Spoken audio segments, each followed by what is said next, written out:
I'm Vicki Watson. I'm a professor of environmental studies, and I'm welcoming you all to the second in the series of lectures in the new sustainability lecture series. This is also a class at the university campus, EVST 195 and 395.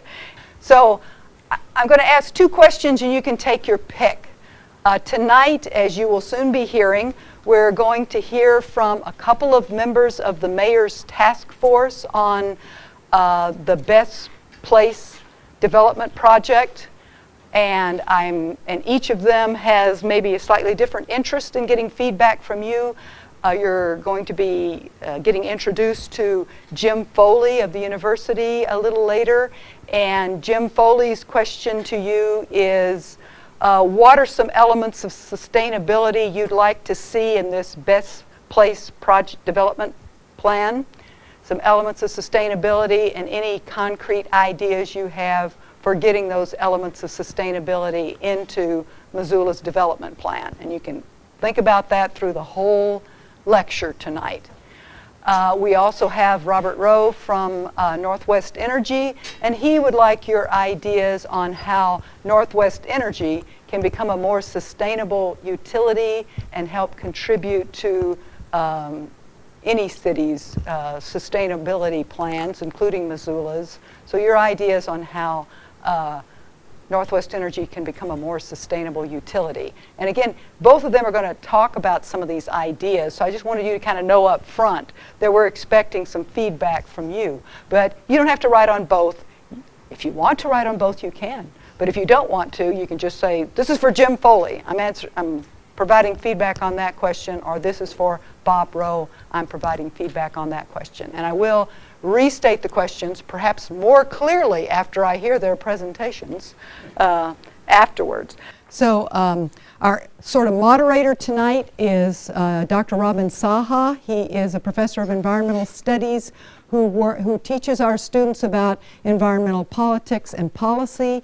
He works particularly on environmental justice and climate change issues, and he's on the campus sustainable, the university's Sustainable Campus Committee, which tries to guide the university into more green pastures, I suppose is the right way to put that, help the university shrink its ecological footprint, and he's also going to explain to you about something strange called RELF.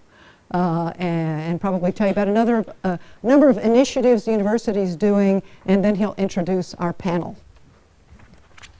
Thank you, Vicki. Thanks everyone for being here. This is a great lecture series for the community, and before I get started talking a little bit about the things Vicki mentioned, I'd like to just see who's out here. Do we have any elected officials here? If you could just stand up and introduce yourself. City Council, Pam Walzer, City Council. Anybody else? Elected officials? Anybody from the press here? Press here. Oh darn. Oh, there we go. Kaiman. Great. And you're with? KPAX. KPAX. Great. Well, thank you all. Today's topic is certainly an interesting one: how to get economic development and protect the environment and work towards sustainability at the same time. In a lot of ways, that's been a major challenge of the environmental movement for 40 or 50 years now, and something that the global community is also confronted going back to the 1980s, when the World Economic Development Commission, otherwise known as the Brundtland Commission, sanctioned, or basically with the United Nations, trying to look into this idea of how can we address the need for developing communities and countries while also attending to the human environment and to natural resources. So at the time and since then, we've seen deterioration of natural resources and a number of challenges with social development as well. So in 1987, the Commission published its report. It's now pretty famous report called Our Common Future, which included perhaps the most widely quoted definition of sustainability. They referred to it in the context of development rather than as an abstract ideal, but said that sustainable development is development that meets the needs of the present without compromising the ability of future generations to meet their own needs. And since then, it's been widely quoted. It is an ideal in some ways, and we are all, I think, in the position of trying to figure out, well, how do we do that well, and how do we do that at, for example, just the municipal scale here in Missoula in particular. So, and also on this campus. So we have some folks here today that have thought a lot about these issues, as I'm sure you have, and we have two members of the task force on the Best Place project that was asking the question of how can we foster economic development in Missoula.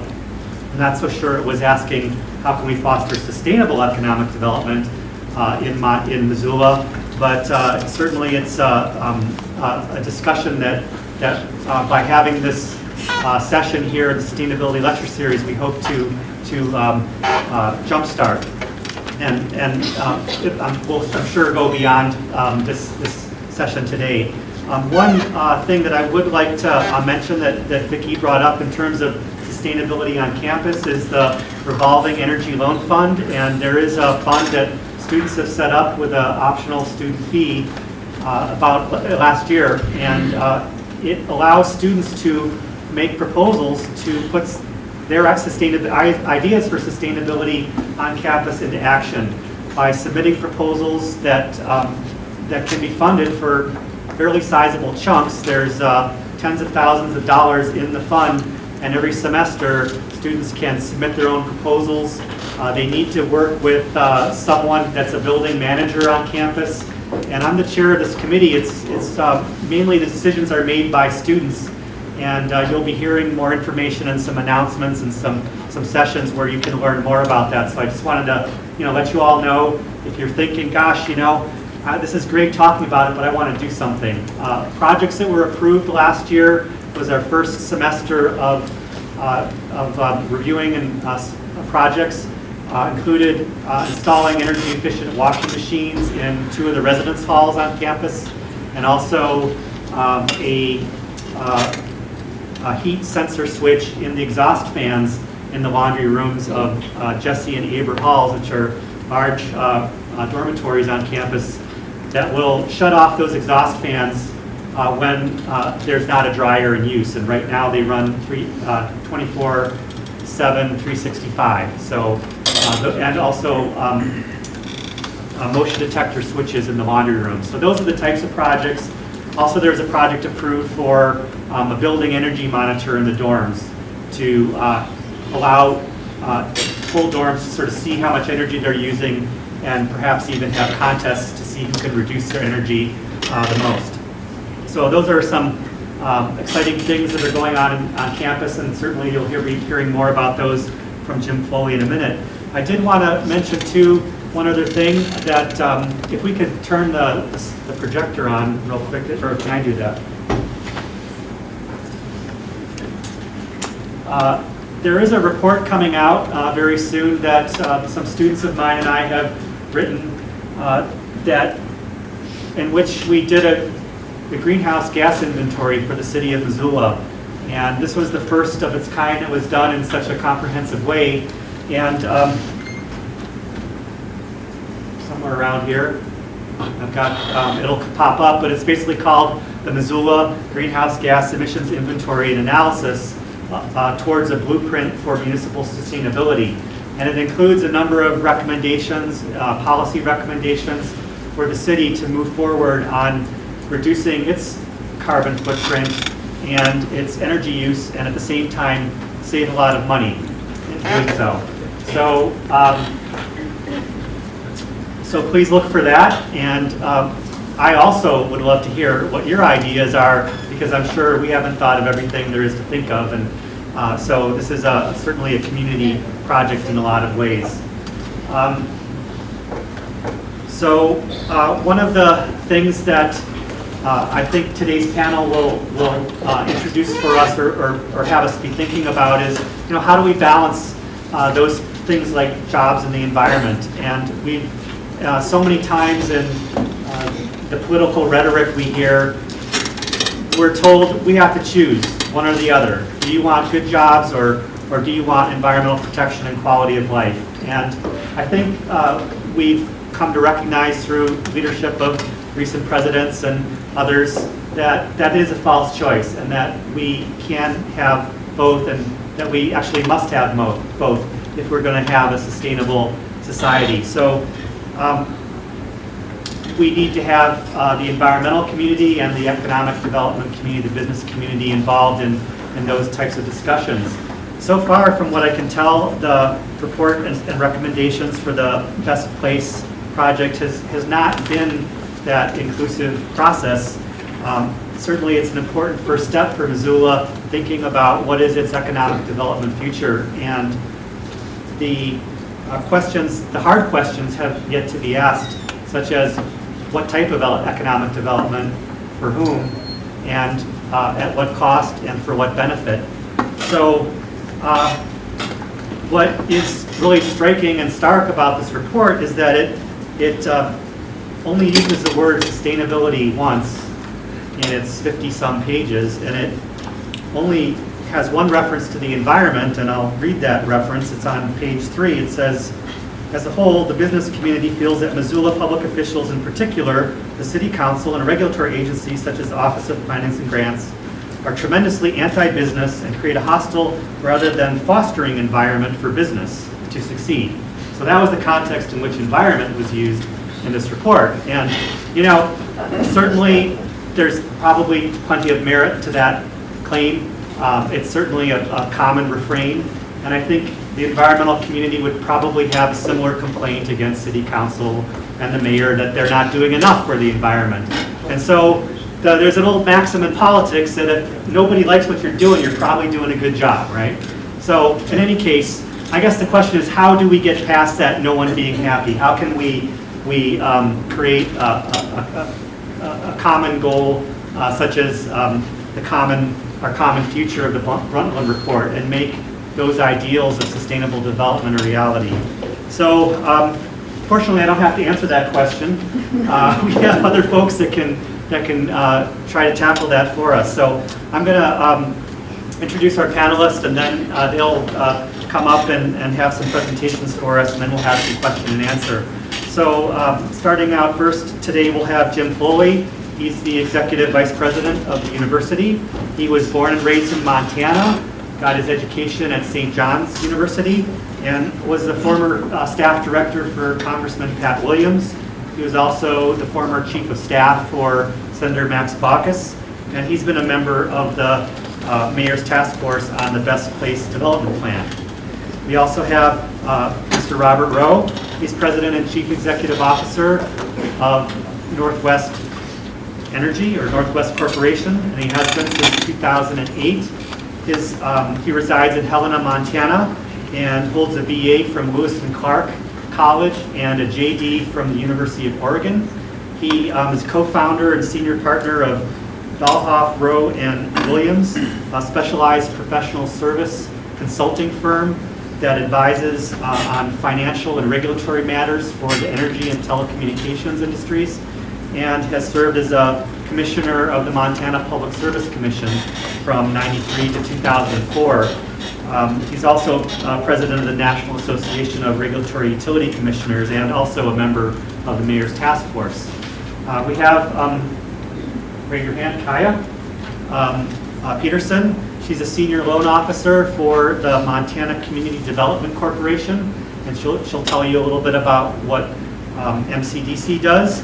She came to MCDC in 2008 with an MBA from the University of Washington, and has experience as a business consultant, a passion for building community through business, and has served as board chair for the Sustainable Business Council, which is a co-sponsor of this lecture series, and continues to be an active volunteer in that organization. Finally, last but not least, we have Richard Barrett at the end there. He is Professor Emeritus of the Economics Department here at the university. He's also in the State House of Representatives from House District 93. He has written extensively about natural resource economics and policy in Montana, and he's the author of Cowboy Economics, if you want a good read. He's also a former president of the board of the Montana Conservation Voters. So we've got a great lineup here, and we've got a great lineup out here. So without further ado, why don't we get started? Jim, you want to come on up? You all hear me? I need the mic, please. It's there on the...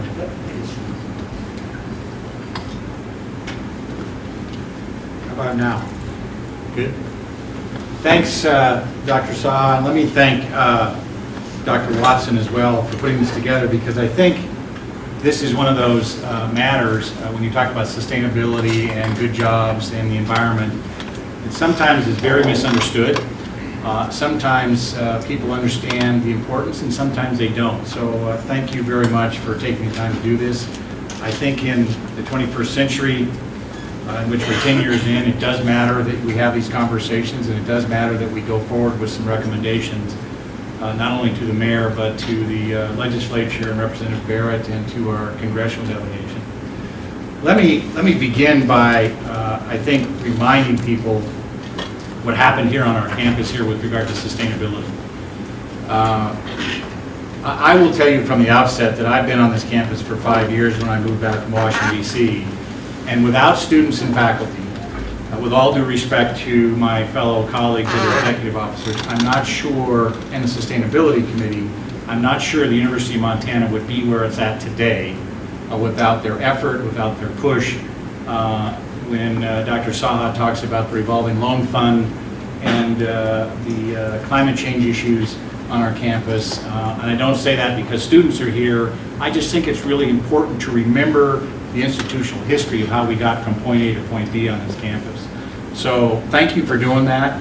I think as an administrator, I was one of those people who was slow walking it, not for any particular reason, but it's always involved a bit of money, and frankly, we figured that out with the more push from faculty and students. So those of you that are freshmen and sophomores, you are better off today because students and faculty that are here tonight and have left this place made sure that people like myself and the president were held accountable. So let me just chat a little bit about that history, if I may, briefly, because I think it's important to understand. How many of you are familiar with the Talleries Declaration? Students, tell me what it is. It's a group of universities came together and put together a blueprint for sustainability and carbon reduction. That's exactly correct. It was first established by somebody by the name of Gene Mayer, who was the Tufts University president, and the University of Montana signed on to that declaration back in 2002. To his credit, President Peterson understood that we needed to be out front of that, but we're now in 2010. It took us a while to get things sorted out. But we were the first in the Northwest part of the country to sign on to that declaration. And I wasn't here when that happened, but I do think it shows the leadership on this campus, who that person is now retiring this fall. He understood the purpose of that declaration and what it meant to the University of Montana, to Missoula, and the state of Montana. One of the major proposals that Dr. Saha talked about very briefly with the Sustainability Committee was hiring a full-time sustainability coordinator. That was one of the recommendations out of the Sustainability Committee. I think you made that recommendation in 2003 or 4, made it again to me in 2005 and 6. We finally hired somebody full-time in facilities with some interns attached to that in the last year, and that's the person that's in charge of the revolving loan fund, the climate change committee, the sustainability committee, and was actively involved in looking at the greenhouse gas emissions at the University of Montana, which is a similar report to what this report is for the city of Missoula. And I think Dr. Watson and Dr. Saha have copies of that if any of you need it. It was done by a student, by the way. It is extremely well done, and we've tried to follow that as we've gone forward here at the University of Montana. Why is it important, just briefly for students and the community for a minute, that higher education is involved in sustainability? Well, Think about it on a national scale just for a moment. There's more than 4,000 higher education institutions in the country.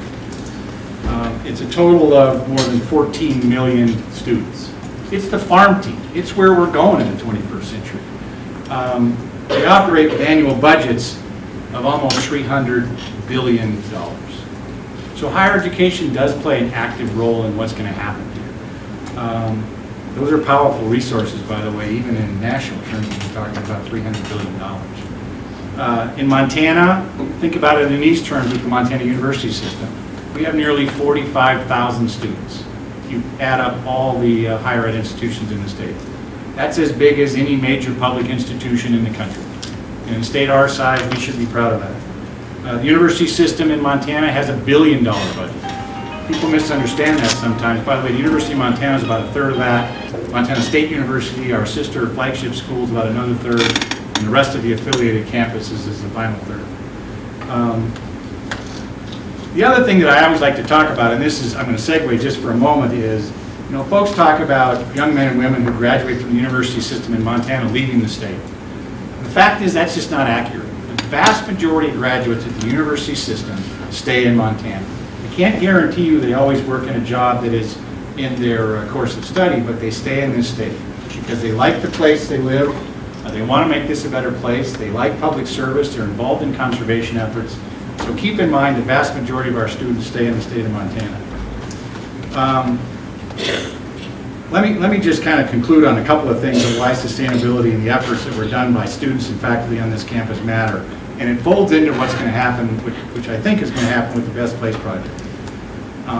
The training that goes on in higher education, in my judgment, has an influence in the framework of what goes on with P through 20, K through 12. And I know there's some administrators here from the Missoula County Public School System. It allows us to help bring along those young men and women all the way from kindergarten, first grade, up through 12th grade to the university system. And we should be proud of that as well. But it also helps places like the University of Montana with recruitment of students, both in-state and out-of-state. We don't take that lightly. That's who pays the bills. That's who pays my salary. That's who I work for. That's where we go out when we do our studies about why did you come to the University of Montana. Oftentimes it is issues like sustainability. And they go online on our website and come to visit this campus and they see what's going on by students and faculty. And that's one of the reasons why both in-state and out-of-state students come here. It has also fostered, which Dr. Watson and Dr. Saha haven't talked about very much, curriculum changes on this campus. Not just in environmental studies programs, by the way. All over this campus to incorporate sustainability in curriculum, business school, biology, all those kinds of courses. It has fostered that change in curriculum all over this campus. I'm not sure it would have happened without students and faculty pushing. And it also helps with young leaders, and it also helps with people who want to donate on the private side, and policymakers like Representative Barrett, who want to make decisions about what's in the best interest of the university system here in terms of funding. Finally, I think for students who read the Kaiman, how many read the Kaiman today? This is a good test, by the way. Students, not you guys. You guys read it for different reasons. How many students read the Kaiman? All right, there was an article in there that was talks about a biomass project that we want to try to build here at the University of Montana. I think that Vice President Duringer and the others in facility services, Sherry Peacock, who's the sustainability coordinator, have been very good about trying to figure out how best to get that facility done. Let me tell you what that will do if we can get it done. I won't take you through how we finance it, because that really is a math problem, which I'm glad to do, but it is not an easy financial proposition. We will make that decision, by the way, within the next 3 weeks, take it to the Board of Regents for a final okay, and hopefully go forward this construction season before the snow flood. But here's what that would mean on our campus. And by the way, it would go right where the steam plant is, over there right now, where you see that old steam plant with the big smokestack over there. That's where it would go. It would reduce our natural gas consumption by 60%. Almost unheard of. There's no other campus in the Northwest who can do that. We are having some difficulty in trying to find out where we would find the fuel to feed it, but we're working on that. By the way, most of the fuel to feed it, we think would come from the very lands we own out at Lubrecht Forest. Some of that pine bark beetle dead kill out there, we would take it from there first. And finally, one of the things that the Sustainability Committee has been pushing the administration very hard on, it would reduce the UN carbon footprint by 20%. And I think that's something that both the administration and the students, as you go forward, and this community should be proud of, because I think it will be a model in terms of how we go forward with sustainable, good jobs, not only in this state, but in the country. So let me segue off that for a moment. And by the way, I want to remind the students here, the reason I want to talk about sustainability on this campus is you have to remember you have the power to push people forward on this campus, both faculty and administration, to make a change. And I want to say one more time, I'm not sure it would have happened this quickly without faculty like Dr. Watson, Dr. Saha, and others, and students who served on that sustainability committee who, frankly, were in my office every day for weeks, and finally myself and the president and other vice presidents decided we had to do something. But there's nothing wrong with that. So anyway, that's the reason I wanted to chat about it. The Best Place Project. Let me say from the outset that I think when we first got started on this with the mayor and with Bob Rowe and some others who I'll mention here, folks thought it was at the expense of other economic development institutions in this city and in the state. It really wasn't. It was trying to add value to the very complex organizations in the city. And if you think about it, economic development in this city really is run by about a dozen organizations. All well-meaning, all slightly coordinated, but all doing something a little different when they're talking about business recruitment and business retention. So the mayor thought back in January of this year, let's get some folks together to at least chat about how best we proceed. And so it was the University of Montana, it was St. Pat's, it was Community Hospital, it was the Washington Corporation, it was Northwestern Energy with Bob Rowe and Vicki Judd, who's here up in the back, and a couple of others, including Whitney Williams, who runs a consulting company both in Seattle and in Missoula. And I guess the Missoula County Public School System to some degree as well. And we just gathered together to say, okay, how best do we get folks in the community and on our campus to work together? And how many of you have actually been to some of those meetings, some of those board meetings where they talk about economic development? Students probably haven't. Pam, you don't count. What other people? How many others? So you go to those meetings, and I've been to a few of them, both in my previous life politically and when I've been at the university, and I'd always walk away with the feeling like, I don't get what the next step is and who's going to do it. Again, people were well-meaning, they were thoughtful about it, but there was no real good coordination. So these folks came together, and Dr. Saha spoke about this economics report that was done early on, paid for by St. Pat's, by somebody not from Montana. And the methodology really was to try to analyze the economy in Montana, or excuse me, Missoula, and to see what kind of assets and challenges were out there. And I don't disagree that I'm not sure that the group that first came together with the mayor's task force had enough hands-on with the report with regard to sustainability or environment or what we mean by sustainable jobs. But I think what we've done since then, which you won't be able to see very well just yet, is the private sector has taken over this whole project. We continue to advise them. They are out trying to raise money, about $3 million to help with this effort. They're putting together a board of directors of about 25 people. The university will be represented, as well as some of these others that I mentioned that first got this started. And we wanted to begin to look at other communities around the country who have done something with regard to sustainable jobs and job creation and job retention. And so we're looking at Great Falls. Believe it or not, they have a better system with economic development than we do. If you go online and look at the Great Falls Development Authority, it's very well done. They have a little different setup in terms of how they do business recruitment and business retention. It's very well coordinated in my judgment. We're looking at Grand Junction, Colorado, Cheyenne, Wyoming, Buffalo, New York, Cedar Rapids, Iowa. So what we hope to come out of that is an established report that we all agree on, that we present to people in this room, the community, the city council, the county commissioners, and say, okay, what do you think? Where do we need to go from here? How best do we fund it? How best do we staff it? How do we pay for it? You know, all those kinds of questions that come up every single time you establish yet another entity like this. I think the last thing I would say with regard to the Best Place project, and I know we're going to have a further conversation about it, but I want to move on to some of these other speakers. I think we recognize the sustainable business in this community and in this state has changed. I mean, I was born and raised in Montana, and I understand that, you know, in the early days, I mean, my mother's from Butte, my father's from Anaconda. So natural resources is how they survived and how they put food on the table. But I think we realize those days are changing. Except for coal and maybe some other copper over in Butte, it is changing in terms of how this economy moves. So we're looking to try to figure out, okay, what does that mean? And by the way, you have sort of the old school part of it that folks say, no, natural resources is still good. We're still going to move the state forward economically doing it that way, particularly in eastern Montana with oil and gas and coal. And, you know, they're partially correct, but even the governor who has negotiated this agreement with Otter Creek to begin to take out some additional coal resources in eastern Montana, by the time those revenues start to come back from that severance tax, it's probably, and the governor probably won't be happy with me when he reads about this in the paper, 20 or 30 years from now. So it's not something that's going to happen in 5 years, even in the best case scenario. I think as well that on the national level, if I can say this just as a point of personal privilege, we have to get more serious about how we deal with energy legislation.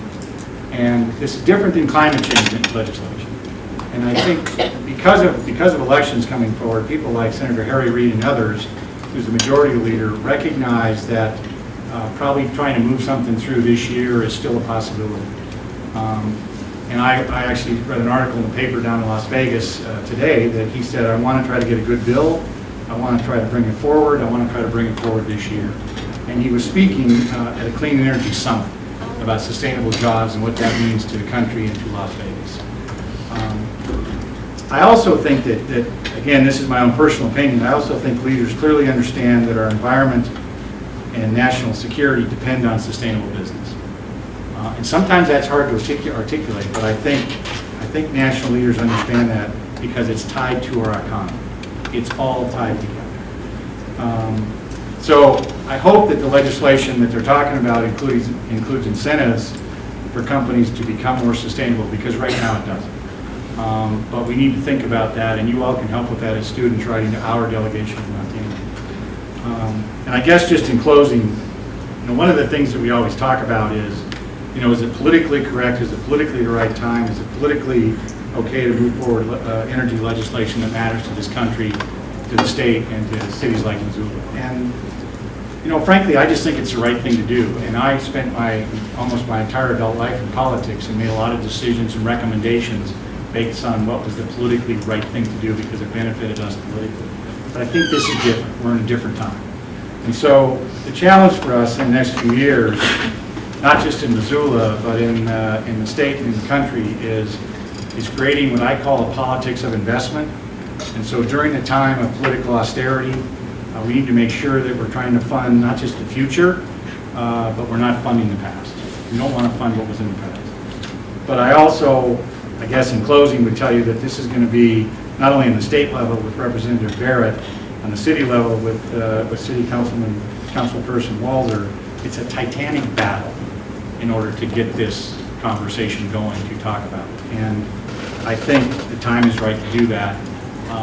As I always say, people always say, well, we're in the 21st century, and my answer is, we're 10 years into it, we need to get going.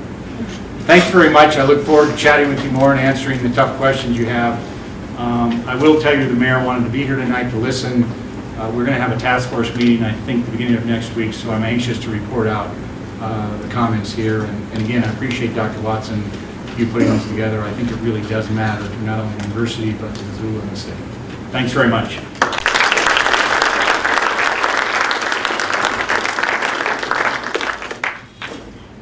Since we do have so many panelists too, we're going to ask that you try to hold your questions till the end if possible. Thank you. Okay, Bob Rowe.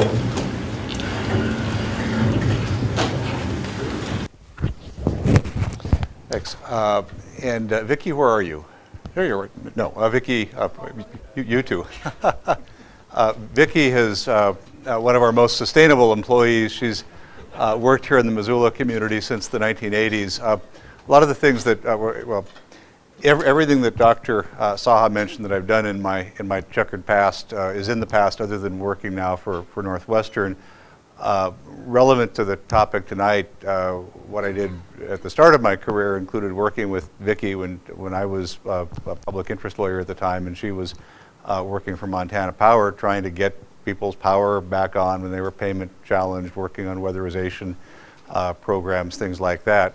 And there was a lot of good work being done in Montana then that, although we weren't using the word sustainability, really had to do with sustainability. We were trying to figure out how to promote ramping up efficiency programs in the utility, looking at rate design initiatives that sent better signals, putting in place programs to deal with low-income customers, and again, moving really towards kind of the things that we're back wanting to do right now.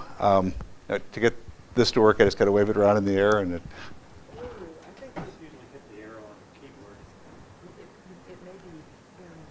keyboard. No, okay.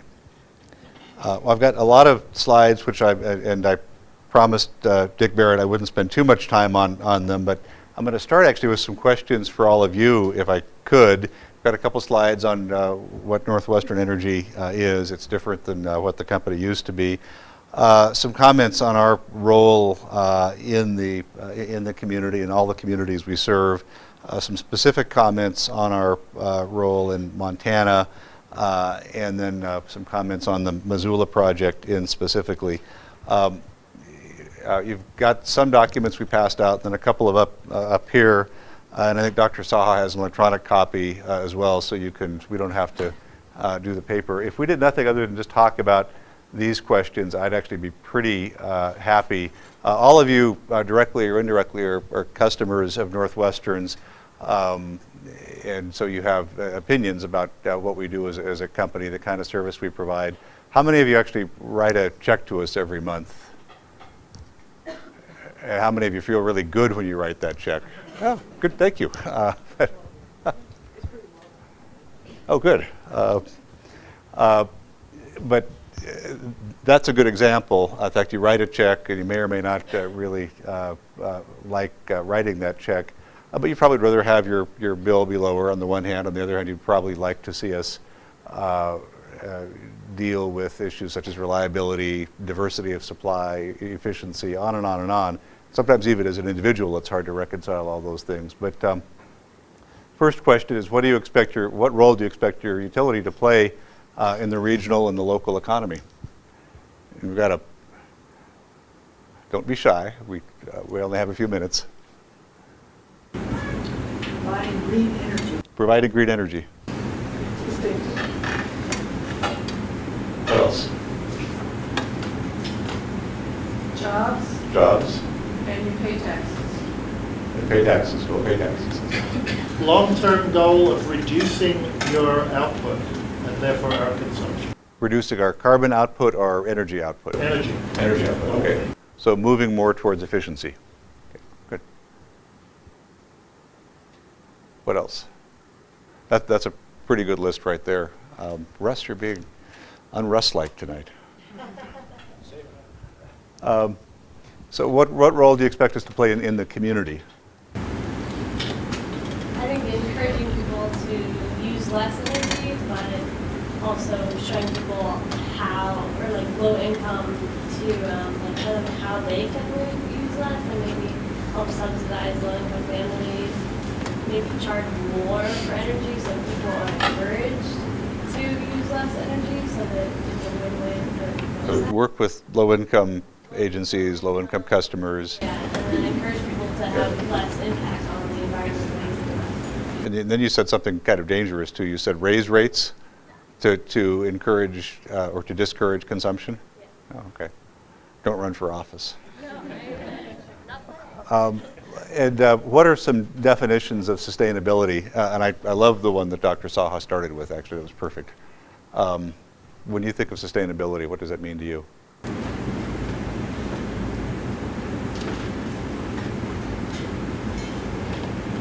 Giving back at an equal rate to the as to what you're consuming.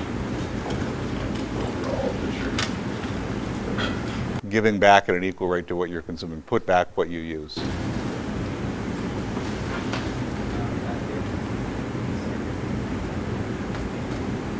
Understanding limits and living within those limits. Understanding limits. There's ability to support opportunities, living within those limits. Having shared responsibilities, not just looking after the interests of your own company and your employees, so extending it to more of a group-wide I had a bit of a tough time hearing. So not thinking just about your own company's need, but thinking more community-wide? Is that, yeah, good.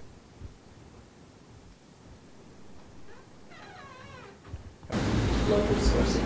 Local sourcing. So in terms of contractors, employees, Energy. energy. Using revenues to reinvest in the community to reduce the demand. So efficiency projects at the local level would reduce. And I'm trying to repeat things so everybody can hear. Efficiency projects at the local level, so you're reinvesting in the community. Yeah. It's specifically to reduce the demand for.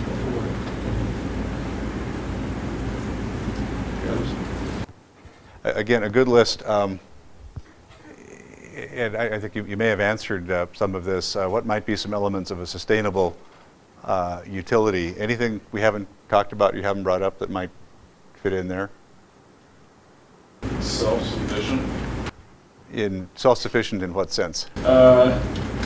Anything possible, not just depending on huge corporate for everyday life. Having a garden and providing some of your own food, so I don't know, anything, everything you spend money on every day. It's part of your everyday. So individual self-sufficiency as well.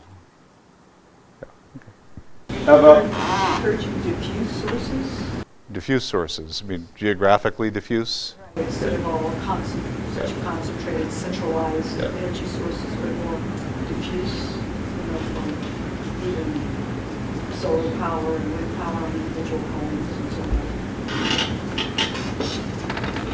What other? how about utility nationwide, banding together, creating a pool for funding into research and development of cold fusion? R&D on cold fusion? Yeah, I'm not sure there's any R&D right now on cold fusion, but there actually is a lot of utility-funded R&D, and we do participate in that on quite a few technologies.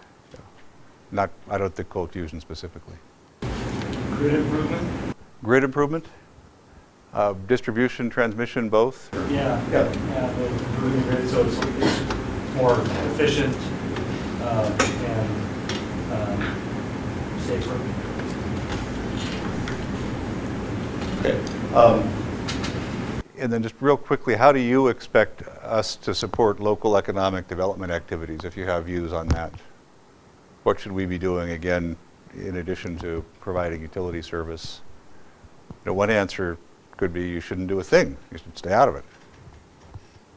Well, if you're supporting efficiency projects and diffuse energy projects, that's a lot of local jobs to carry those out.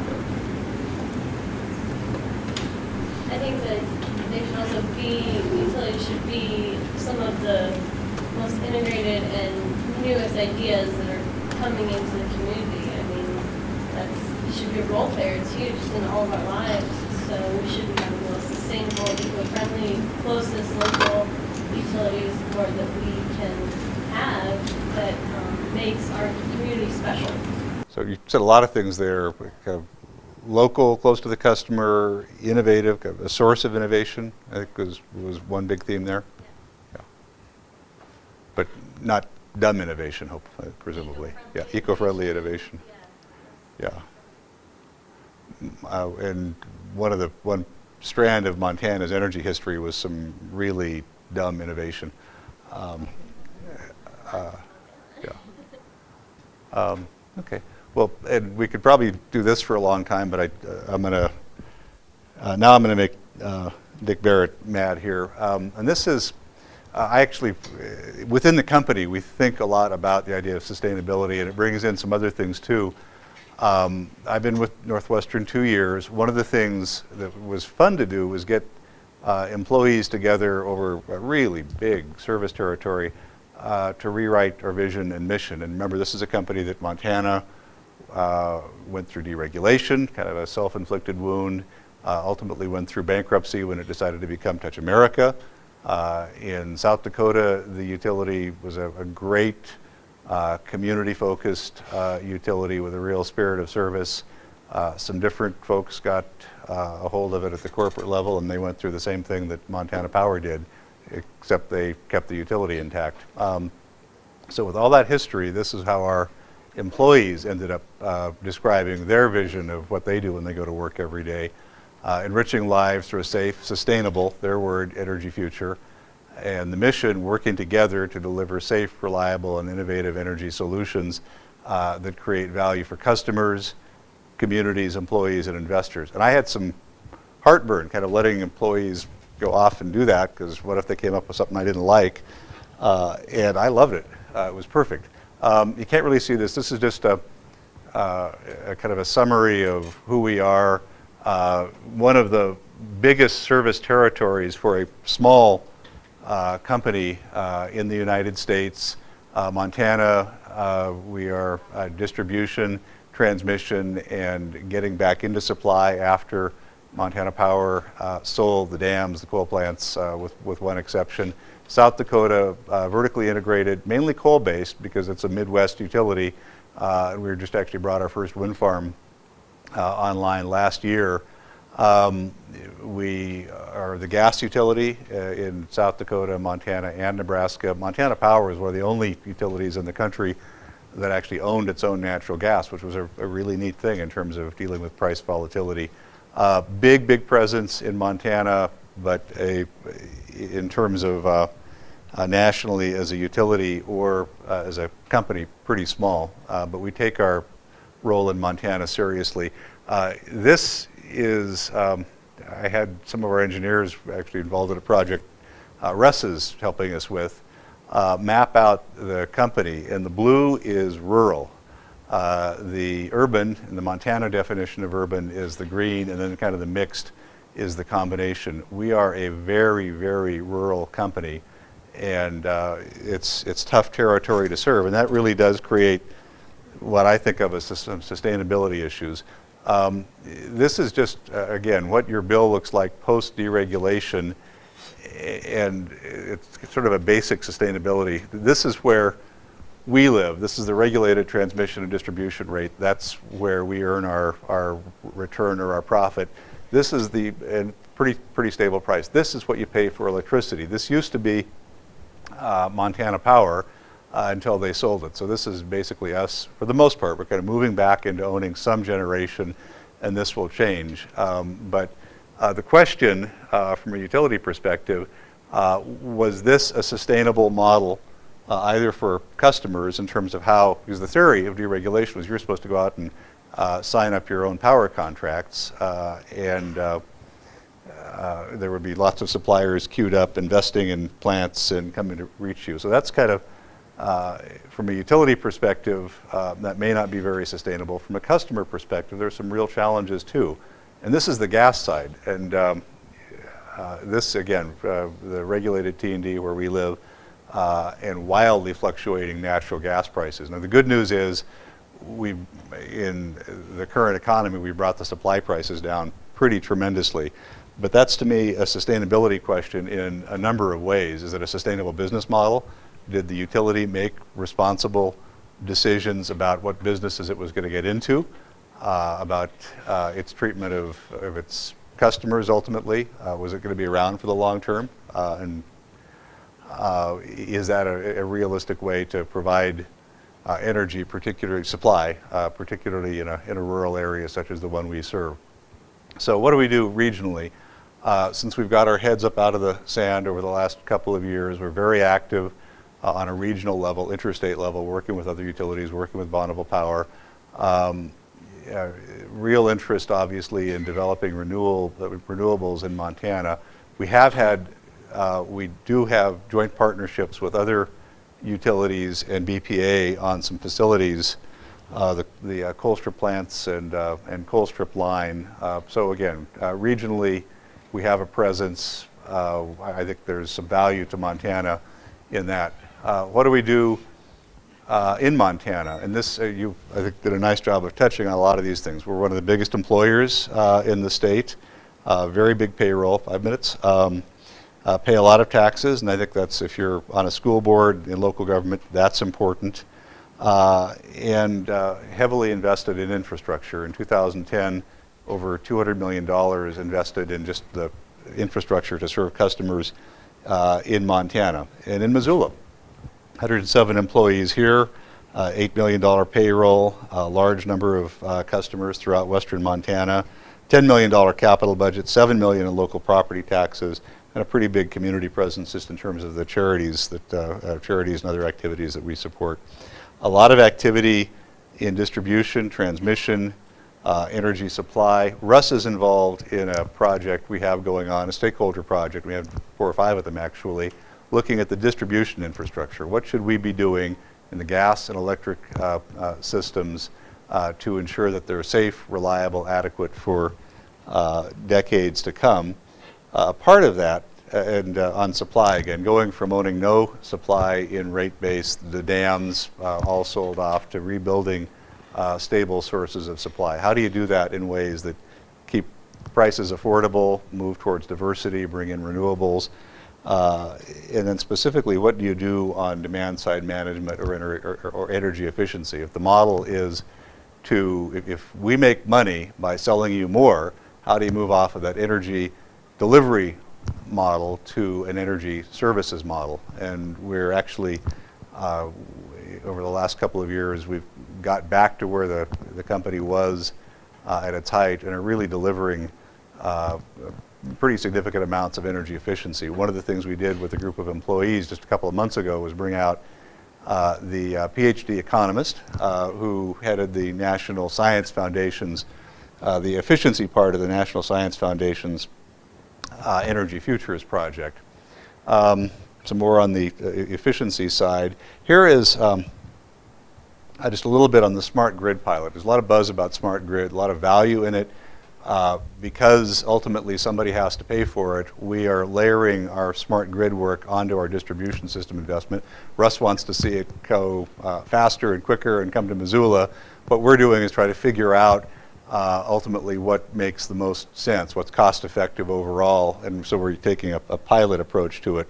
Here's one thought about what a utility might look like, and this is from Peter Fox Penner, who just came out with a book, Smart Power, Climate Change, the Smart Grid, and the Future of Electric Utilities. Good book, covers all the bases, very realistic. We've invited him to come out in January to speak, and that should be fun. But thinking about, in fact, utility exists in an environment that includes financial context, policy context, and kind of working through how a utility might change over time from multiple perspectives. This is from Dr. Larry Swanson at the Center for the Rocky Mountain West. We brought him in to speak with our employees and boards about economic trends.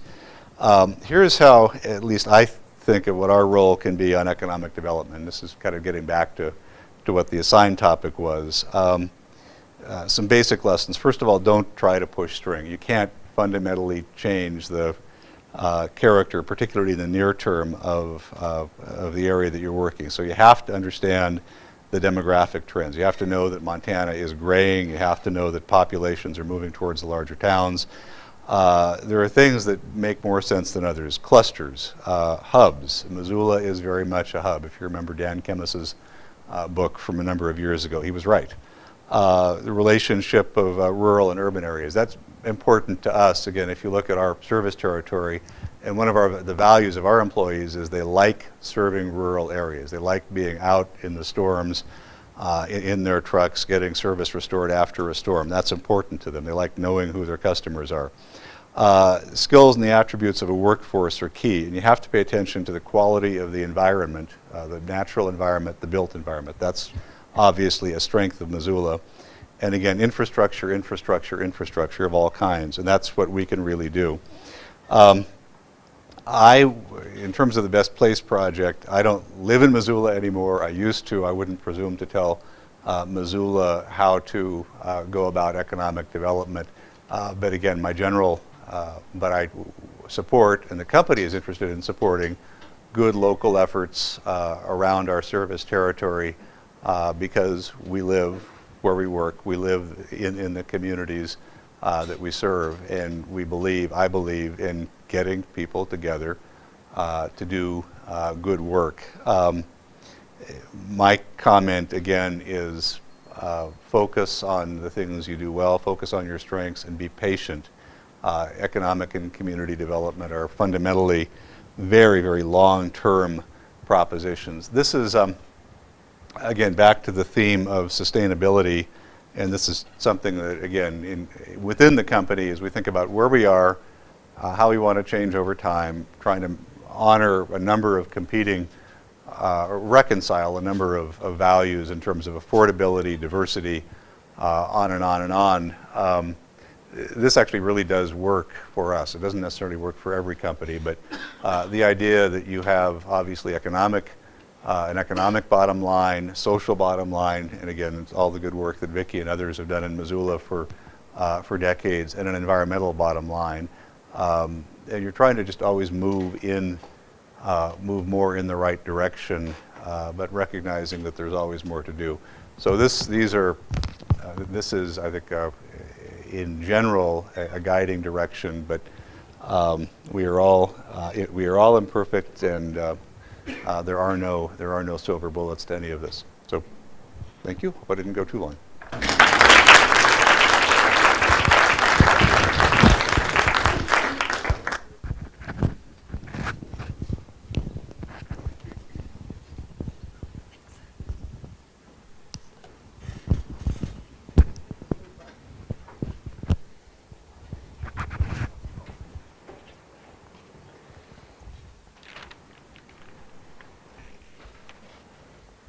Hi everyone. As Dr. Saha introduced all of us earlier, my name is Kaia Peterson, and I am a loan officer with the Montana Community Development Corporation. So as I've heard our other first two panelists speaking tonight, I've been thinking about what brings us all together in this room today, and we have pretty different roles in economic development, pretty different roles in the Best Place project, and we have corporations, businesses like Northwestern Energy, we have politicians, local, city, government officials, and then MCDC is a nonprofit organization, and we sort of fit into the economic development sphere as a somewhat traditional economic development organization.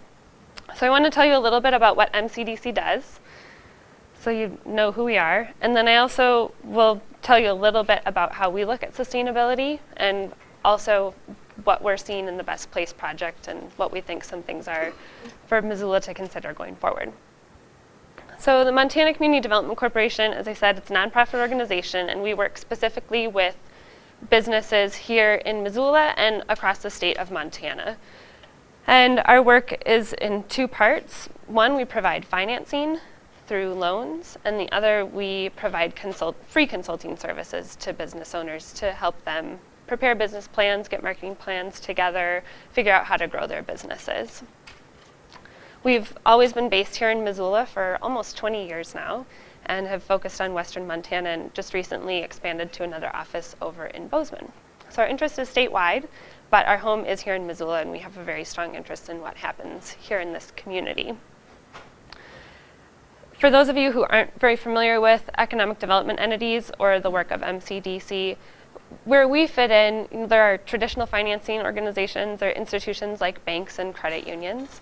And what economic development organizations like ours try to do is fill the gap for businesses that may not be able to access those traditional resources. So our financing is really intended for startup businesses, Businesses that aren't able to get all of their financing from a bank, maybe they don't have quite enough collateral or quite enough equity, or they just don't have a business model that's been proven enough to have other sources of funding get comfortable with it. And then, as I said, on our consulting side, we do work directly with businesses, and we also provide a lot of training to businesses through classes and courses. And we see those two tools as really important resources for businesses in our area.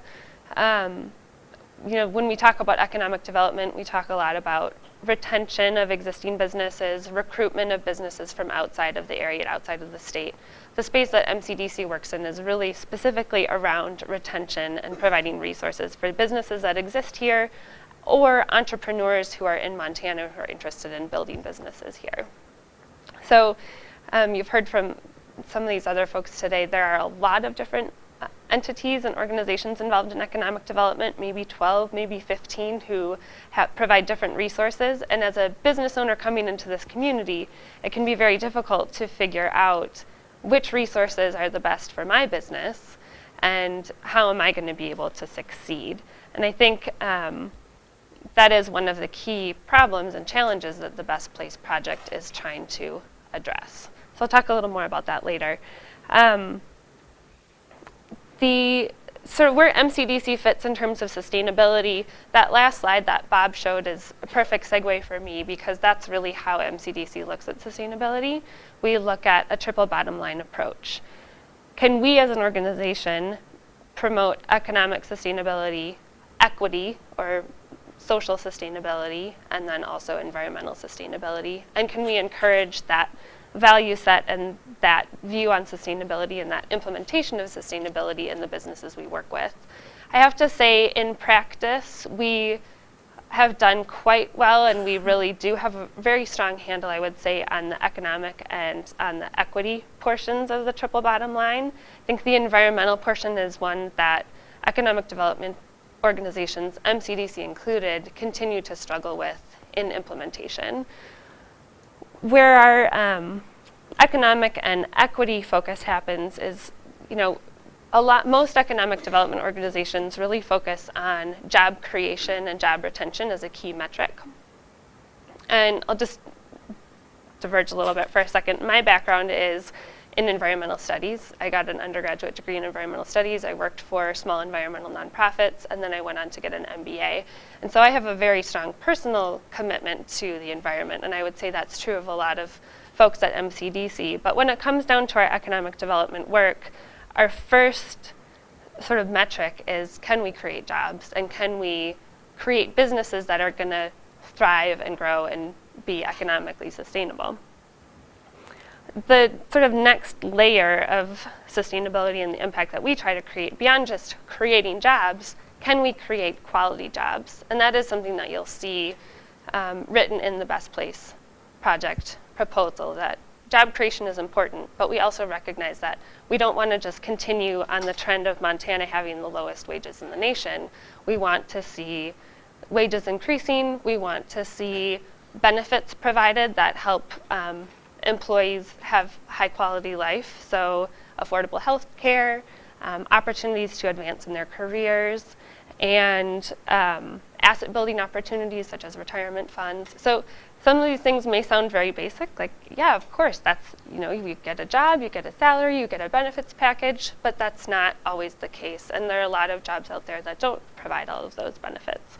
So we see that as another key component of what is the equity portion of sustainability. How can we provide jobs that are sustainable for the individuals who hold them? On the environmental side, we do look at the environmental impact of the businesses that we're supporting. And there's an initiative nationally within our industry, the community development finance industry, to investigate and define triple bottom line goals and specifically environmental outcomes that we can help our businesses to pursue and achieve. It is not something that has been very widely implemented yet or has been finalized, but I think that it's an interesting tool to consider and to know that economic development entities are concerned with that issue, maybe just haven't figured out quite yet exactly how to implement it. Also at MCDC, just in the last year, we've revised our mission statement and have made explicit our commitment to the environment and our commitment to protecting and promoting the natural environment. And it somewhat mirrors what the Montana State Constitution says. It's explicit in our Constitution that we'll protect and promote the environment of Montana. And that's similar to what MCDC is promoting. So I think that there are a lot of opportunities for us as economic development folks working with local businesses to help them be sustainable, help them explore issues of sustainability, help them create quality jobs, help them have a positive impact on the environment. But ultimately for us, a lot of that is driven by the businesses who walk in our door, who, you know, some business owners really have a very strong handle on what they want to be doing in terms of those areas and what impact they want to be having, and others don't. And our job is to help them get financing, help them get off the ground, and help their businesses be sustainable in the economic sense, but the environmental sense isn't quite as much of a component. And I think that the Best Place Project is a great opportunity to bring that conversation to the table, to really push organizations and businesses to incorporate that more explicitly. So in terms of, I do need to mention too, in terms of the impacts that MCDC is trying to drive, we also, in our social sustainability side of our organization, we really focus on supporting low-income people, low-income places, and also rural places. So that's a really core portion of our mission. That is an important part of making sure that our community can thrive into the future, supporting those populations. So in terms of the Best Place Project, I think, you know, as one of the many existing organizations out there who potentially could benefit from this project and who works with a lot of businesses who could potentially benefit from additional resources being brought to the table, just the practice of trying to define unified goals is really important and is part of creating a sustainable future and a sustainable path. Similarly to how creating a master plan for the downtown area can help create a system and a process and something that can be sustainable here, I think the Best Place Project has that opportunity from the economic development side. And we also agree that there is a lack of resources for businesses coming in order to access all the different tools available and to sort through them. And so having collaboration and communication is extremely important. One of the concerns that we have is creating another entity, which is one of the ideas on the table, could create additional fragmentation rather than creating the collaboration and communication that we see as being essential. And one of the things that we at MCDC would really like to see is a plan for co-locating the existing organizations, the Chamber of Commerce, the Downtown Association, Job Services, Missoula Area Economic Development Corporation, because by being in one location, if someone comes in the door and knows that all of these resources are available and there's one dedicated person who knows what all the resources are, it's really easy to access those groups. It sounds like a very simple, not very glamorous solution, really basic, but it's amazing how difficult it can be to wade through all of these and how just really simple things like that can make an enormous difference in the ability of businesses to access the resources and to thrive and succeed in our community. Another area that the draft plan identified as being an area of need is support for stage 2 businesses, so businesses between $1 million and $25 million in revenue. And we see a huge need for that in our organization. We see businesses coming in the door who have great ideas, some of them who have strong commitments to triple bottom line sustainability, but don't have access to the type of financing they need, don't have access to strong angel financing or venture capital, or just the debt that they need to get their businesses to the next level. It's something that MCDC has worked on a little bit more from our consulting side, but we just don't have the financial resources, and it's not really our niche in the economic development sphere to serve those businesses in that way. So we certainly see that as a strong need here. And then, another thing that I think, again, very simple idea, nothing real sexy or out of the box about this, but there are a lot of very simple things that business owners often struggle with, like legal needs to get their businesses set up, or basic marketing support to get their message out, or basic accounting support in order to get their books to a place where they can really manage their business appropriately. I know often in my MBA world and in an academic setting or with Northwestern Energy, we're looking at businesses that are well established, that have strong systems in place. But a lot of the businesses who operate here in Missoula, who provide the majority of the jobs in our community, don't have some of those basic tools. And I think that there are some really simple ways. I know the Best Place Project is looking at getting feedback from those businesses, but I think a lot of the existing economic development organizations in town have already gotten a lot of that feedback and have some of that information to bring to the table about some very basic resources that these businesses need in order to succeed.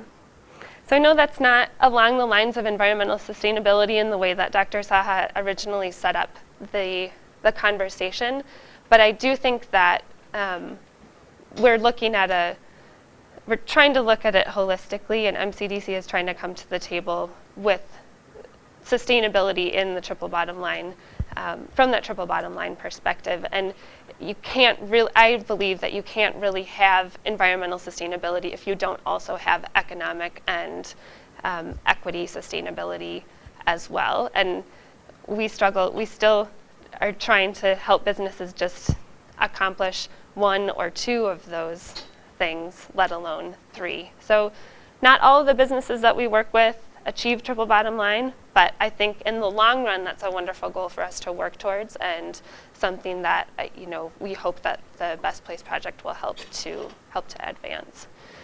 I think that's about all that I have, just to give you a little overview, and then after our final panelists, I'd be happy to talk more about where we fit in and what ideas we have.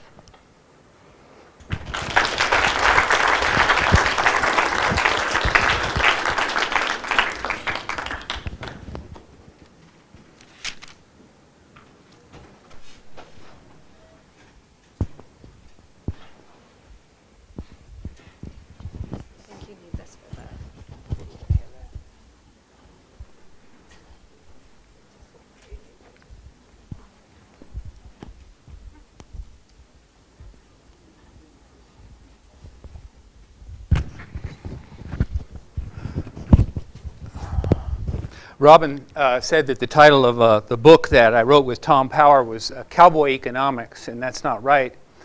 It was post-cowboy economics. And the distinction is important because the argument in that book was that we in fact live in it's not a post-cowboy economy, but in a post-natural resource economy in many respects. And so the purpose of the book was to sort of trace out the new relationship that exists between natural resources, the environment, and the economy in the Mountain West. And it's going to be, and I'm going to try and give you a little bit of a flavor of that of the kind of thinking that was in that book when I talked about local economic development. And I'm going to be a little contrarian here. I hope. And so let me get started.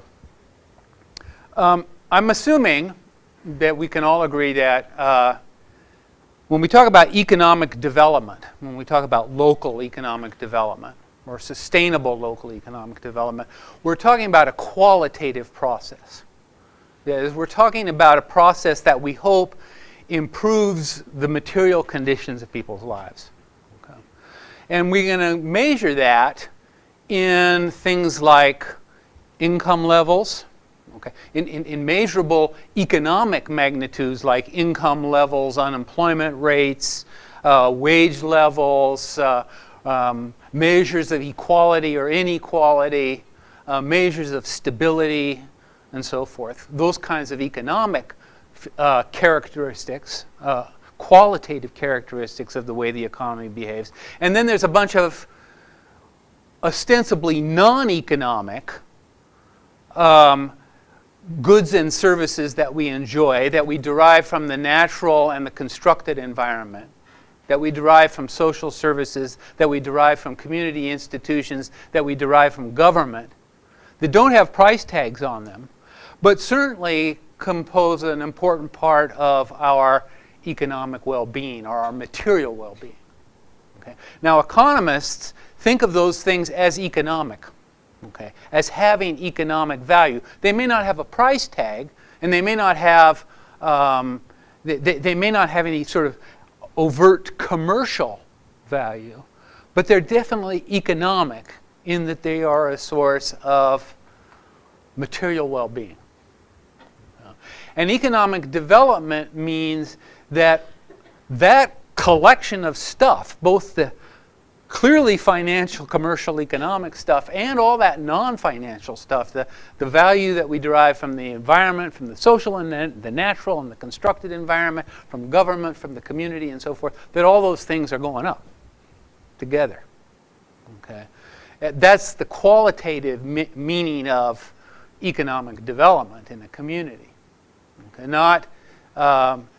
Not just the money part, okay, but the whole ball of wax, okay, has to be included when we talk about whether or not we're successfully achieving economic development. It's a kind of a complex picture. Now, I'll leave aside a more subtle qualitative question, which is the question of, does a better material existence actually make us any better off? Maybe you've all read in a paper recently that yes, up to $75,000 worth of family income, and after that, no. Okay. There's a recent study, I think someone at Harvard did. It said, yeah, as your income goes up and as your material comforts go up to about $75,000 for a family of 4, I assume, you say you're happier, but after that, you don't say you're happier. Okay. And there is actually now, there are journals devoted to happiness research. Okay. There are whole departments of universities that are trying to find out what is it that really makes us feel like our lives are better. Okay. And the news with respect to the role of material well-being is not good, particularly. But I'm not going to worry about that. Let's just assume that more material well-being is a good thing. Okay. So if you agree that that economic development entails qualitative change, okay, it entails changes in all of these kinds of qualities, both the obviously commercial, but also the non-commercial, the environmental things. Then I think you'll find it somewhat striking that when we talk about economic development in our communities, we almost always talk not in qualitative but in quantitative terms. Almost everybody tonight who's talked about economic development has talked about what? Jobs. Okay. Numbers of jobs. Okay.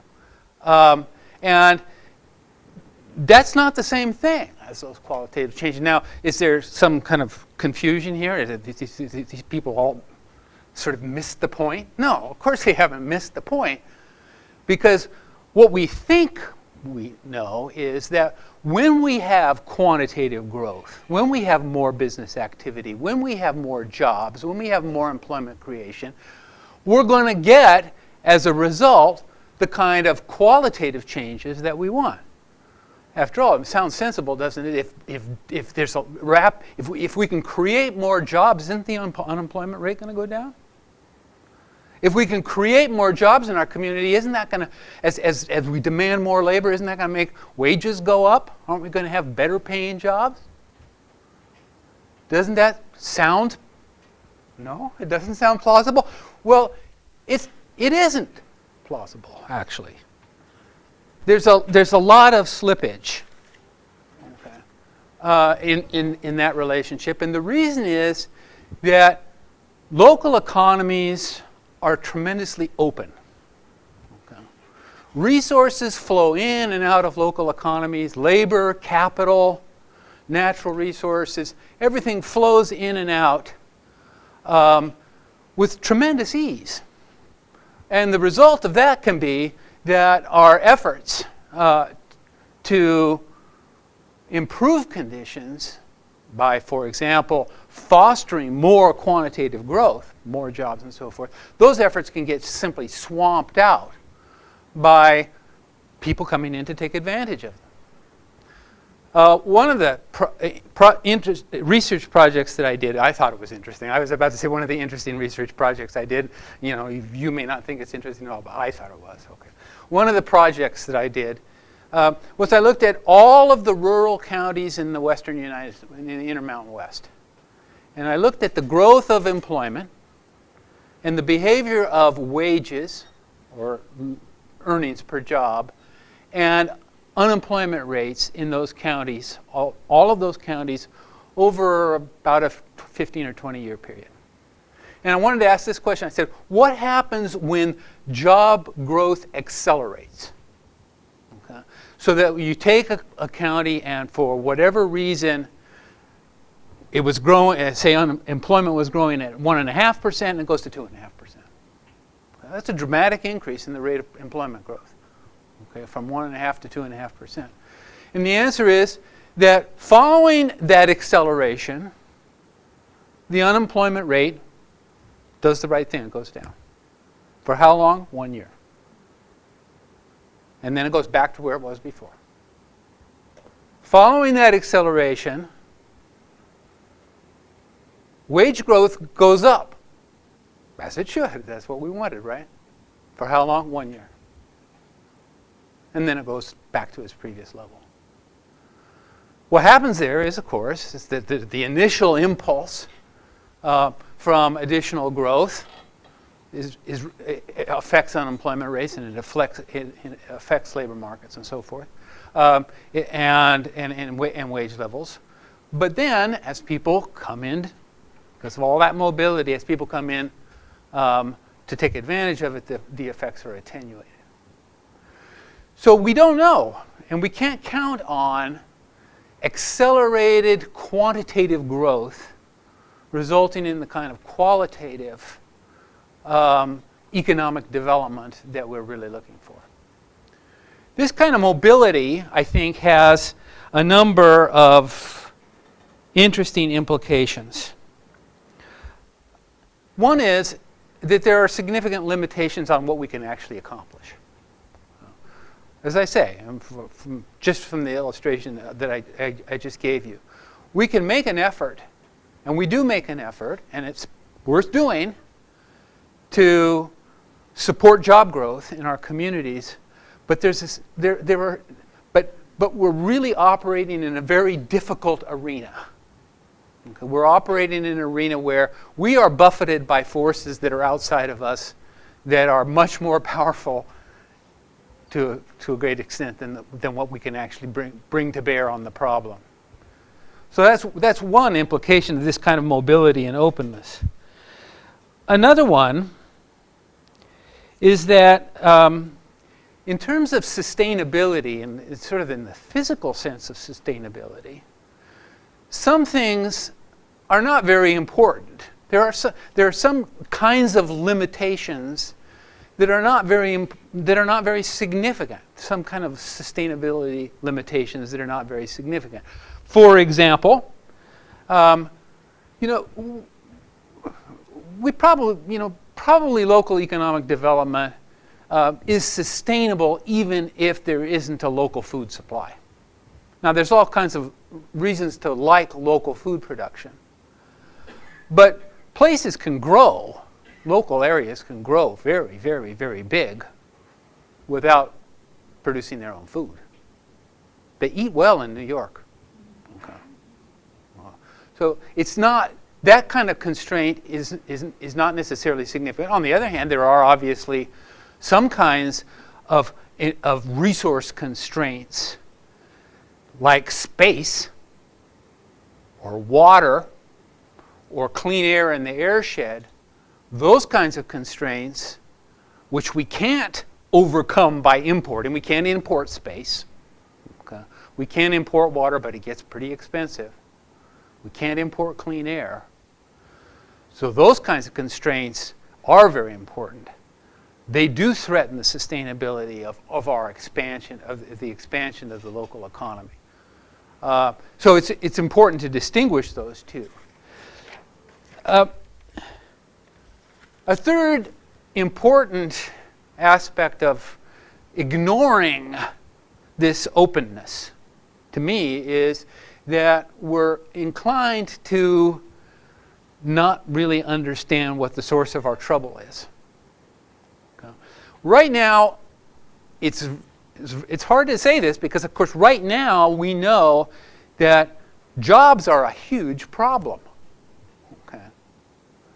Jobs are yeah, I mean, everybody's worried about jobs, and for me to say, well, yeah, but local economic development is not going to solve the jobs problem. That's kind of a tough pill to crack. But we're in the middle of a macroeconomic crisis. Okay. The real reason we don't have jobs in Missoula, the reason we have high unemployment rates, is because the national economy, the international economy, the world economy tanked. Okay. And the way we're going to get out of this is by economic recovery. Okay. And if we think that somehow we're all alone here and isolated from the rest of the world, and that we're going to solve that problem by dealing with issues like the business climate or how much taxation we have or what kind of recruitment we have or whatever, I think we're barking up the wrong tree. I don't think that's the right place to be looking for the solution. I don't think that's where the answer is to the problem that we have right now. And I also don't think, and I think not only does it take us in the direction of the wrong solution, but it causes us to ignore the importance of the right solution. Okay. Which is in the United States Senate, God help us. Okay. So that's another aspect of this. And the last aspect I'll mention, and this will bring me back around to sustainability again, and this last aspect of it is that things aren't quite as bad as we think.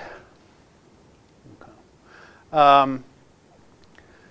If this mobility that I'm talking about, this openness of local economies and this mobility that links us to the rest of the region, to the rest of the nation, to the rest of the world, this mobility has an equalizing potential. Okay? And so it brings us into rough parity. And now you'll say, well, but wait a minute. We know that we're not in rough parity. We know that we are, so it's always last in the nation. We're last in the nation, aren't we last in the nation? And we're, 25% below. In Missoula, our per capita income is in $30,000, $32,000, in the nation it's $41,000, $42,000. So where's the equalization that this retired economics professor is babbling about up here? Okay. Well, consider this. If you took Missoula and you compared it to all the other cities, all the other metropolitan areas in the United States of the same size, roughly the same size, okay, where do you think we'd stand in that group? The answer is just a little bit above average. Okay. The reason that we have lower incomes in Missoula than in the rest of the country is that the rest of the country mostly lives in great big cities. Okay. Places that have succeeded in rapid quantitative growth, okay, that have gotten real big. Okay. Well, what does that mean? Does that mean that that we're all a bunch of dopes? All of us living in these little cities are dopes? Okay. that we can't figure out to move to New York if we want more money? I mean, what's the problem here? Is it really the case that all of the people living in small cities all across the country are just losers somehow compared to the people that are living in New York, all those fortunate people, those smart people, those that are living in New York? Or isn't it possible that those big cities, and it's not just possible, it is the case, that what is happening is that those big cities are expensive places to live, okay? And there are places with relatively low-valued environmental and social amenities, okay? And the reason that people have earned so much money is they have to earn that amount of money and be willing to live there. Okay? They have to earn that much money in order to be willing to live there. And so what that brings me to is this question when I'm thinking about local economic development and sustainability. And that is, if we think about local economic development as quantitative growth, is that sustainable? Yeah, just quantitative growth is sustainable. But if that same quantitative growth, that expansion in size, that moving to a bigger place, making Missoula into Los Angeles, if it brings with it the deterioration of natural environment, the deterioration of the social amenities, if it brings with it higher costs of living of various kinds, then we can grow quantitatively, we can have higher incomes, but all of the additional value will be eroded by the loss of amenity. And in the end, we don't have sustainable economic development at all. We don't have sustainable qualitative economic development if we ignore those kinds of effects. Well, that's it.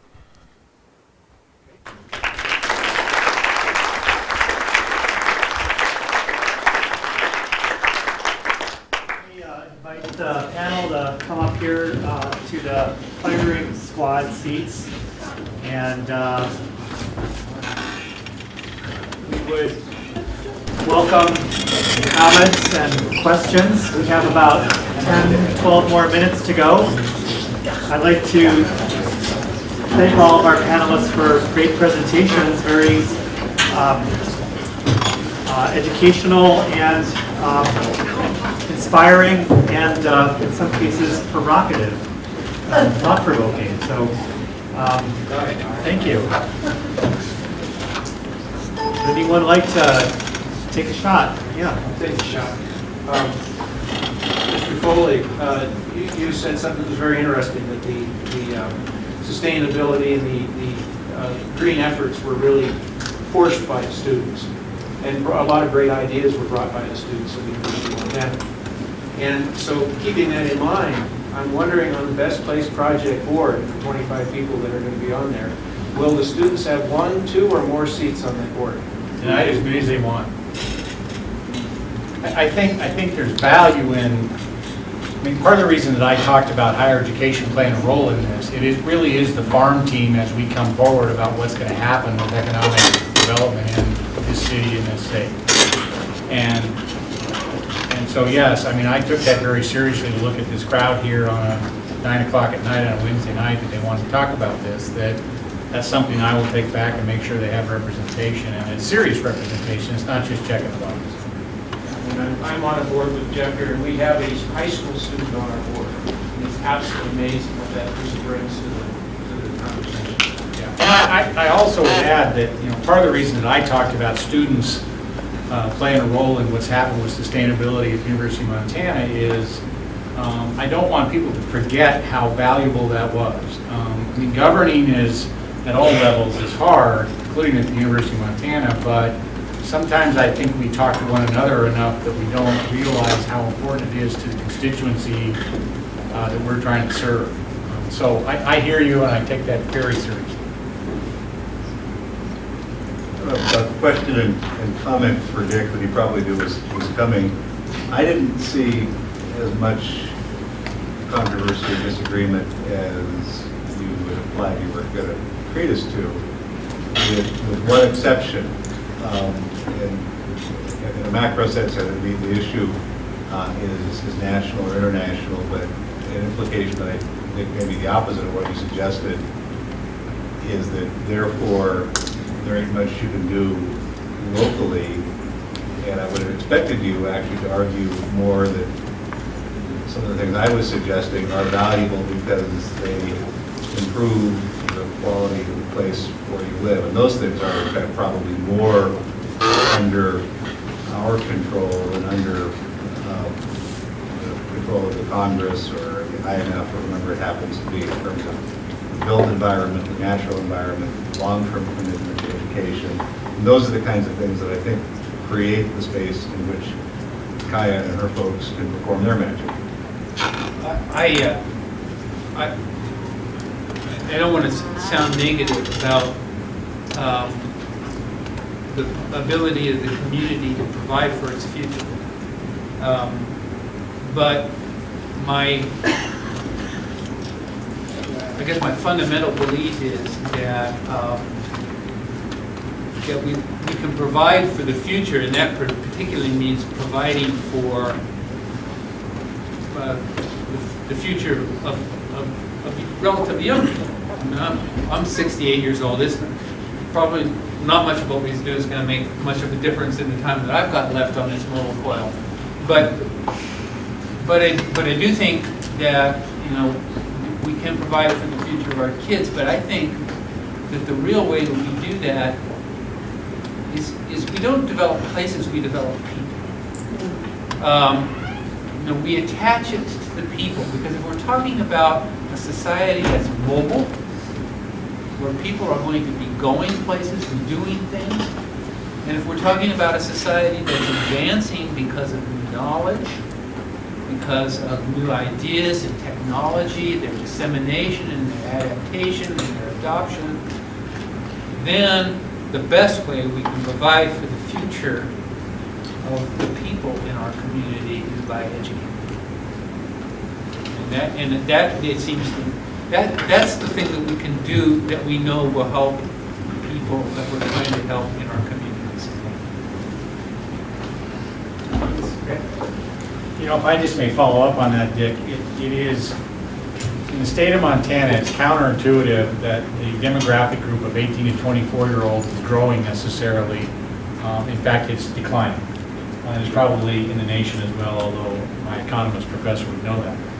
But here's what's happened in the university system. The University of Montana will probably announce within a week that we have more than 15,000 students here. The most students we've ever had at the University of Montana. And so I think the dynamics that Dick is talking about is not just higher education, but P through 20 is a different dynamic in terms of how education plays a role in terms of moving the economy around. And so that is people, and that is the farm team that I always talk about. I'd like to ask a question. Kaia, you described your organization as providing resources, loans to folks who can't get loans other places in the, you know, in the normal market. So I'm just going to like play devil's advocate here, but how is that different from what happened recently that caused the crash of the whole economy? And how are you going to feed into this, you know, those three circles that everyone? Yeah, that's a really good question, and one that we get a lot. Because often people see the work that we do as being very risky, and actually it's not that risky, because we have a very clearly defined niche of borrowers who we see that don't fit into the bank box or the credit union box or the angel investor box, but who, through our underwriting process, we have a very reasonable estimation that they have the opportunity to be successful if they get this financing. And historically, the way that we prove that we're not risky is by talking about our loss rates in our loan fund. And historically, they've been close to 1%, which is about what you would see at a bank. And that's because of a really strong relationship between, well, first of all, very strong underwriting, where we know who our market is, we know who those businesses are who just are falling through the cracks of the traditional system, but we have the opportunity to be successful in our community. And we pair that with very strong consulting services. So tying back to this conversation we're having about education, part of the role that we play is educating entrepreneurs and business owners to help them be successful in the long term. So through the combination of those things, we are serving an underserved market, but without accruing a lot of risk for ourselves or for our community, because the money that we have is intended to be used in our community and revolved over and over again. So we have a huge incentive to make good loans that will get repaid so that we can then support more business owners and entrepreneurs down the line. Does that answer your question? If Goldman Sachs had only a 1% loss rate, we would not be in the business. We're running low on time. I want to give the students a chance to ask a question. Any students want to ask a question of our panel? There we go. For Mr. Barrett, you talk about the role of policy. When you talk about open economies in places like Missoula and goods and services flowing in and out, can you talk about the role of policy in plugging some of those leakages by creating jobs in the local economies and maybe not looking to recruit, which is something that I read in the report, from outside the community? What effect that has on business? You know, I think particularly at a time when unemployment is high, you can have an emphasis in local policies, in local hiring. It's not. I don't know that it's always going to be successful. You know, one of the issues that we face. Well, let me put it this way. There's there are sort of two broad views of what determines a worker's employability and wages.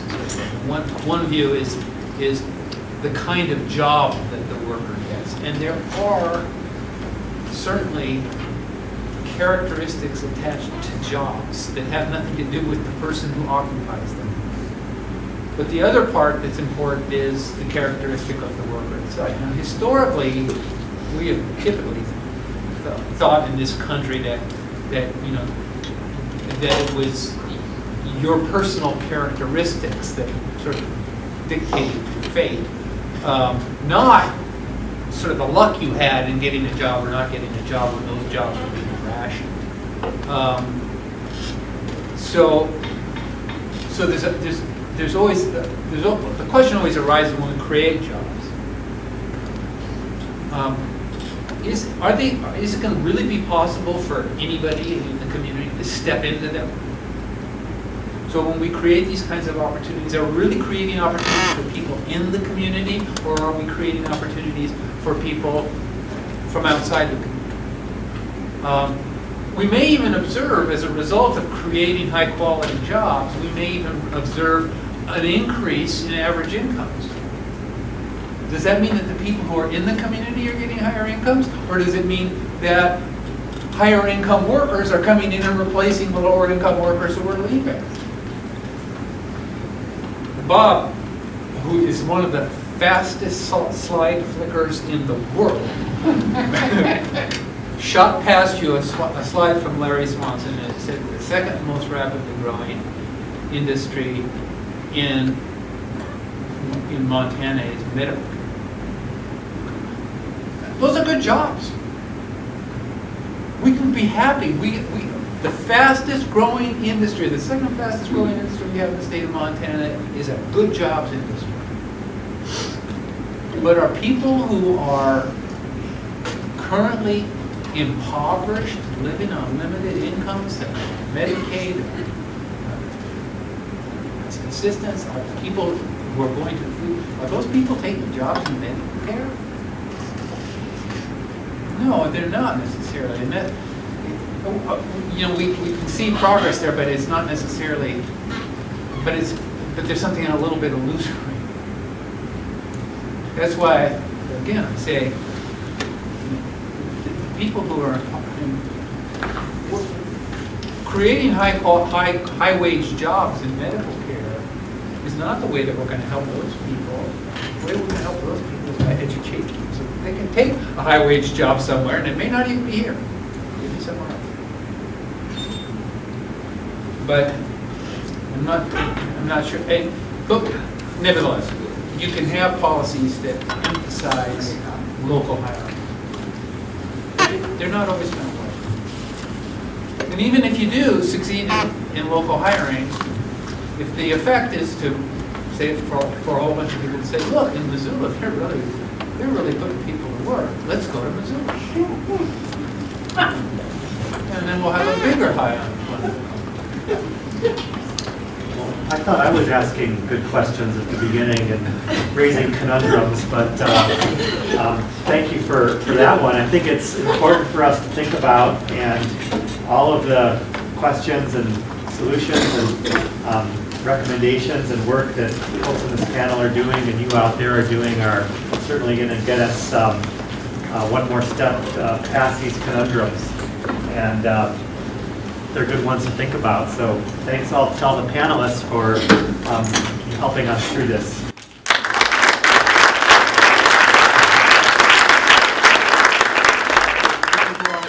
I just want to make one quick comment and then say something to the students, and that is, it's awfully hard, as Dick eloquently pointed out, to fix all the problems. I do think that green jobs are jobs that accomplish several goals. One, many of them are suitable for lower income and younger workers, like people entering the workforce.